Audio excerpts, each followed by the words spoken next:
2 घड़ी बाद आपका शरीर पूरा हो जाएगा। अरे राम, अब 2 घड़ी आयु जब जान लिया तो महाराज खडवांग ने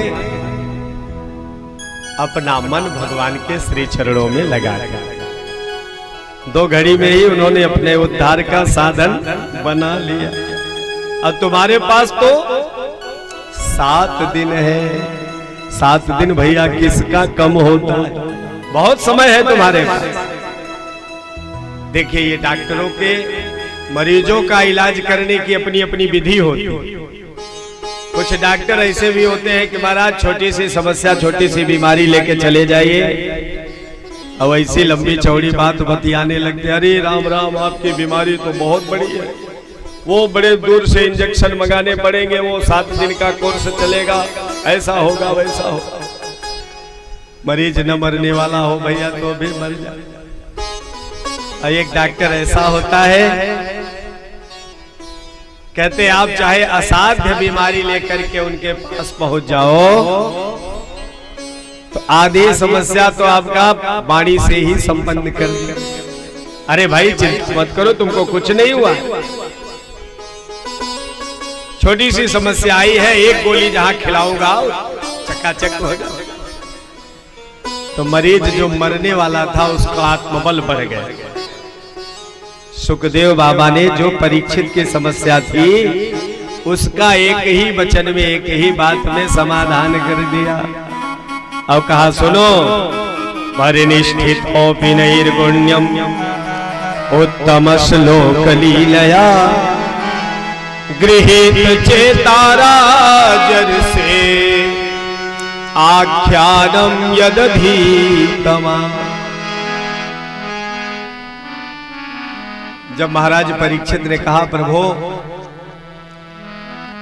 गोविंद के श्री चरणों में हमारा ध्यान लगेगा कैसे, कहा इसकी चिंता मत करो, देखो मैं कहा निर्गुण निराकार ब्रह्म की सत्ता में परिनिष्ठित हूं। मैं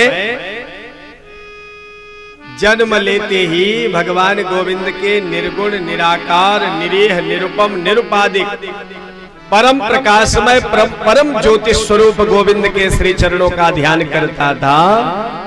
लेकिन भगवान के गुण गणों ने, भगवान की रूप माधुरी ने, भगवान की वो चितवन भरी कटाक्ष ने हमको अपनी ओर ऐसे खींच लिया कि महाराज ब्रह्मानंद विषयानंद की बात छोड़ो, ब्रह्मानंद भी उस प्रभु के आगे फीका लगने लगे।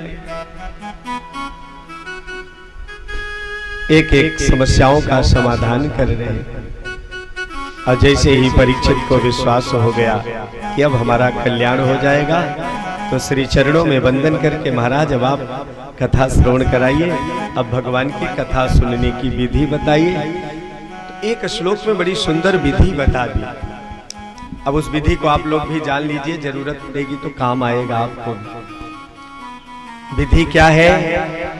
सबसे पहले सुखदेव बाबा ने विधि बताई, आसन पर विजय प्राप्त करिए। एक आसन पर बैठने का अभ्यास करिए। पहले 10 मिनट बैठिए, फिर 11 मिनट बैठिए, 12 मिनट में, रोज थोड़ा थोड़ा बढ़ाइए। एक आसन पर जब बैठने का आप अभ्यास करोगे तो आसन सिद्धि से क्या होगा?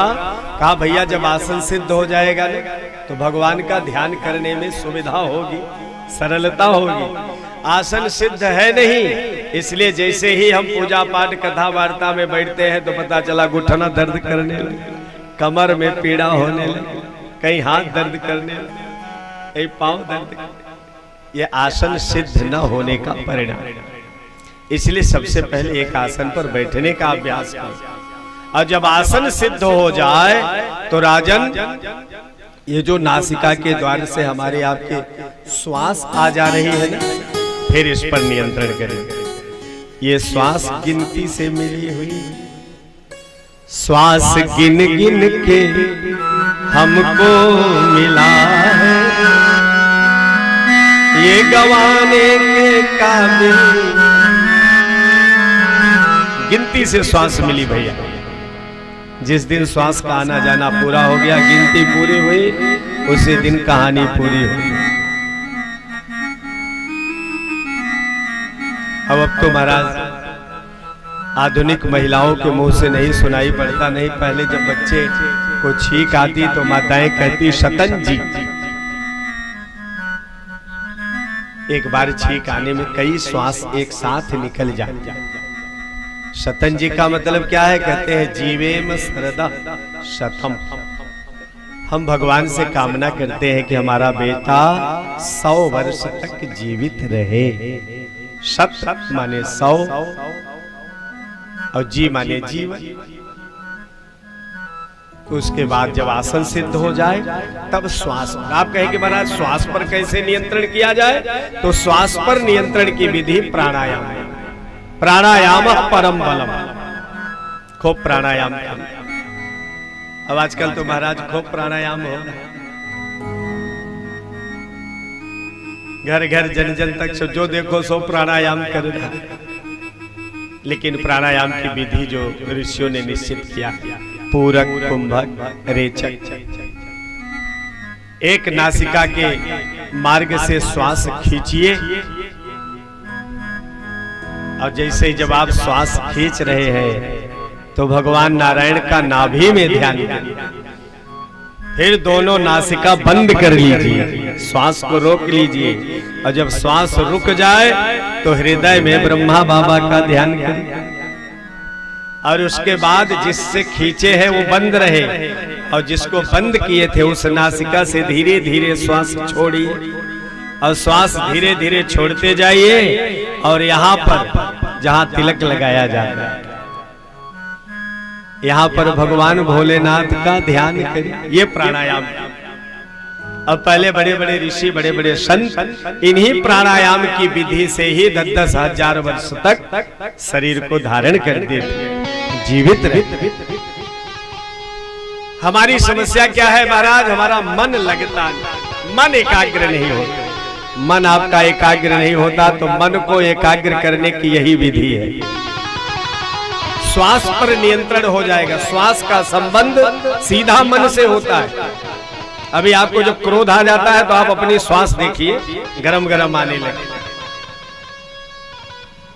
श्वास गरम हो जाती है जब आप क्रोधित हो जाते हैं। श्वास का संबंध सीधे मन से। फिर मन आपका एकाग्र होगा। 2 सीढ़ियां अभी आपने पूरी किया, जितासन, जित श्वास। और जब ये 2 सीढ़ी पूरी हो जाए तब भैया कहते हैं जित संग। संगति का हमारे जीवन में बड़ा असर होता है। जैसे लोगों के साथ आप उठना बैठना शुरू करेंगे आपका जीवन उसी प्रकार ढलता जाएगा। कहते हैं पान, बीड़ी, तंबाकू, सिगरेट लेने वालों का साथ करेंगे, 10-5 दिन, महीने भर में ठोक पीट के आपको भी सिखा देंगे। ये संगत का मालाधारी, कंठीधारी, जटाधारी साधु संत पूजा पाठ करने वालों के साथ में रहेंगे, धीरे धीरे आप भी धर्म की भाषा बोलने लगे। संगत का जैसी संगति वैसी रंगति। उसके बाद कहते हैं जब ये 3 काम पूरा हो जाए तब चौथे पर दृष्टि डालिए। वो चौथा क्या है? कहते हैं जितेंद्रिय। जब तक ये तीनों सिद्ध नहीं होगा तब तक इंद्रियों पर आपका नियंत्रण नहीं हो सकता।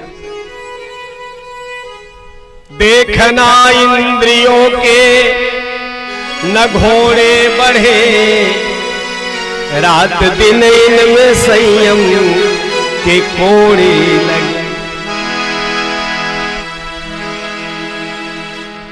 अपने मन को, अपने पथ को सुमार्ग लगाते चलो, कृष्ण गोविंद गोपाल गाते चलो, कृष्ण गोविंद गोपाल।